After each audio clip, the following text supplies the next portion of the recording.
어떤 사람은 예수님을 믿어 구원을 받으면 그것으로 됐다고 만족하고 그 이상은 하려고 하지 않습니다. 그러나 믿음으로 영원히 구원받음은 신앙생활의 시작에 불과합니다. 아이가 태어나면 날마다 자라나야 하듯이 우리도 날마다 자라나야 합니다. 이에 대해 성경은 말씀하고 있습니다. 갓난 아기들 같이 순전하고 신령한 젖을 사모하라. 이는 그로 말미암아 너희로 구원에 이르도록 자라게 하려 함이라. 오직 사랑 안에서 참된 것을 하여 범사에 그에게까지 자랄지라. 그는 머리니 곧 그리스도라. 우리가 예수님을 믿게 되었으면 예수님의 수준까지 자라나야 합니다.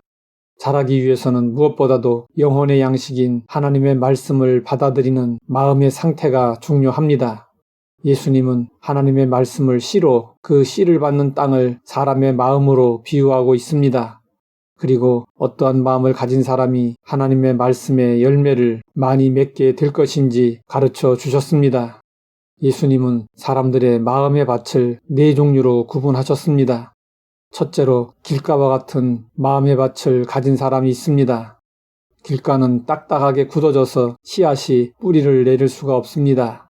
그래서 공중의 새들이 와서 그 씨앗을 먹어버립니다. 길가와 같은 마음의 밭을 소유한 사람은 하나님의 말씀을 받을 준비가 전혀 안 된 사람입니다. 둘째로 돌이 가득한 마음의 밭을 가진 사람이 있습니다. 돌밭에 씨앗이 떨어지게 되면 습기가 없으므로 말라버리게 됩니다. 돌이 많은 마음의 밭을 소유한 사람은 말씀을 기쁨으로 받습니다. 하지만 뿌리가 없어 시험을 당하면 곧바로 배반하고 맙니다. 셋째로 가시떨기가 무성한 마음의 밭을 가진 사람이 있습니다. 씨앗이 뿌리를 내렸어도 충분한 영양분을 공급받지 못하면 열매를 맺지 못합니다.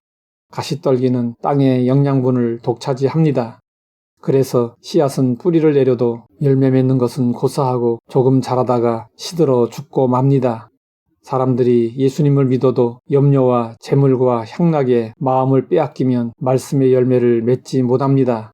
넷째로 돌이나 가시떨기가 없는 좋은 마음의 밭을 가진 사람이 있습니다. 이런 사람은 어떤 사람일까요? 이에 대해 예수님은 말씀하셨습니다. 좋은 땅에 있다는 것은 착하고 좋은 마음으로 말씀을 듣고 지키어 인내로 결실하는 자니라. 착하고 좋은 마음의 정확한 의미는 정직하고 선한 마음입니다. 이런 마음을 가진 사람은 고집을 부리지 않고 유연한 마음으로 하나님을 신뢰합니다. 착하고 좋은 마음의 반대 개념은 자기의로 점철된 굳어진 마음입니다. 이런 마음을 가진 사람은 예수님을 거부하고 자기 주장을 하며 자기 마음대로 살아갑니다.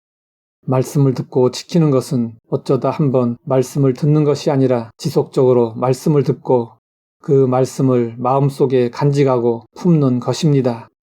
마음속에 뿌려진 생명의 말씀이 뿌리가 내리고 싹이 나서 결실하게 될 것을 믿음으로 소망하며 소중히 간직하고 묵상하는 것입니다. 인내로서 결실한다는 것은 마음에 뿌려진 말씀이 이미 실제가 되었음을 선포하며 인내로서 순종하는 것입니다. 우리가 삶의 현장에서 믿음과 순종의 발걸음을 지속적으로 내딛다 보면 눈에 보이는 대로 사는 것이 불편하고 보이지 않는 믿음을 따라 사는 삶이 오히려 자연스러운 삶의 방식이 됩니다. 그러면 내가 말씀을 붙잡는 것이 아니라 말씀이 나를 붙잡고 이끌어 갑니다. 예수님은 그 누구보다도 하나님의 말씀을 그대로 받는 최고의 마음의 밭을 가지셨습니다.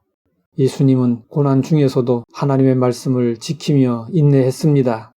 그래서 하나님의 말씀의 열매를 풍성히 맺으셨습니다. 우리도 좋은 마음의 밭을 가져야 합니다. 좋은 밭도 관리하지 않으면 농사를 짓지 못할 밭이 되고 맙니다. 사탄은 우리의 마음밭에 하나님의 말씀의 열매를 맺지 못하도록 방해하고 시험합니다. 길가와 같은 마음이 되지 않도록 말씀을 사모함으로 받아야 합니다. 사탄이 우리의 마음에 돌들을 뿌려 말씀대로 살아가지 못하도록 할 때 우리는 사탄을 대적하여 이기고 기어코 말씀의 뿌리를 내려야 합니다. 사탄이 가시떨기와 같은 염려와 재물과 향락으로 우리의 마음을 빼앗으려 할 때 우리는 하나님의 말씀에 더욱 집중하여 열매를 맺어야 합니다. 마음의 밭의 상태는 유동적입니다. 안 좋은 밭도 기경하면 좋은 밭이 될 수 있습니다. 우리 마음의 상태를 살펴보고 회개함으로 밭을 기경해야 합니다. 좋은 밭도 관리를 제대로 하지 않으면 나쁜 밭이 되고 맙니다. 수시로 우리의 마음을 살피고 계속 좋은 밭이 되도록 관리해야 합니다. 하나님 아버지, 우리의 마음의 밭을 점검하게 하시니 감사합니다.